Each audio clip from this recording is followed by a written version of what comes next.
मेरे भी दो सवाल हैं आतिश। ओके। पहला, संदीप दीक्षित बार बार कह रहे हैं अगर आम आदमी पार्टी चुनाव जीत भी गई तो अरविंद केजरीवाल मुख्यमंत्री तो बन नहीं पाएंगे, क्योंकि सुप्रीम कोर्ट ने जमानत में शर्तें लगाई हैं, ना वो ऑफिस जा सकते हैं, ना फाइल साइन कर सकते हैं, ना कैबिनेट की मीटिंग बुला सकते हैं।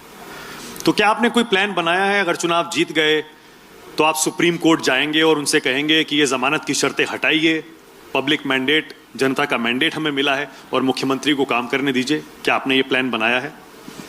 और दूसरा सवाल, क्या शीला दीक्षित के 15 साल के काम को, जो आप पहले कहते थे कि भ्रष्टाचारी हैं, दिल्ली को बर्बाद कर दिया, लॉ एंड ऑर्डर जो कि केंद्र में तब भी था, तब भी आपने शीला दीक्षित को लॉ एंड ऑर्डर के लिए भी कटघरे में खड़ा किया, अब आप कहते हैं कि शीला जी का आप सम्मान करते हैं, कुछ राजनीतिक यथार्थ को आपने स्वीकार करने के लिए कुछ कॉम्प्रोमाइजेस किए हैं क्या, जिसे बीजेपी और सब लोग यू टर्न कहते हैं, यू टर्न मारे हैं आप?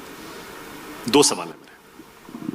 देखिए, शीला जी के काम पे सवाल करना और शीला जी का सम्मान करना, ये दो अलग अलग चीजें हैं। आज भी हम उनके काम पर सवाल तो करते हैं। देखिए, मुझे नहीं पता आप दिल्ली में रहते हैं कि नोएडा में रहते हैं, मैंने अपनी सारी जिंदगी दिल्ली में बिताई है और मुझे याद है जब हम छोटे होते थे हमारी मम्मी पंखा छल छल के हमें सुलाती थी, इतने लंबे लंबे पावर कट होते थे दिल्ली में। 2014 तक की गर्मी में 8-8 घंटे के ब्लैकआउट हुए हैं दिल्ली में। तब 5,500 मेगावाट की पीक डिमांड होती थी, 8 घंटे बिजली जाती थी। इस साल दिल्ली में 8,500 मेगावाट की पीक डिमांड हुई, फिर भी 24 घंटे बिजली आई। तो मैं कैसे शीला दीक्षित जी के काम पे सवाल ना उठाऊं?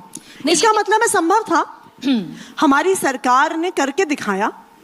पर मैं शीला दीक्षित जी के काम पर सवाल उठा रही हूं, इसका मतलब ये नहीं है कि हम उनका सम्मान नहीं करते हैं।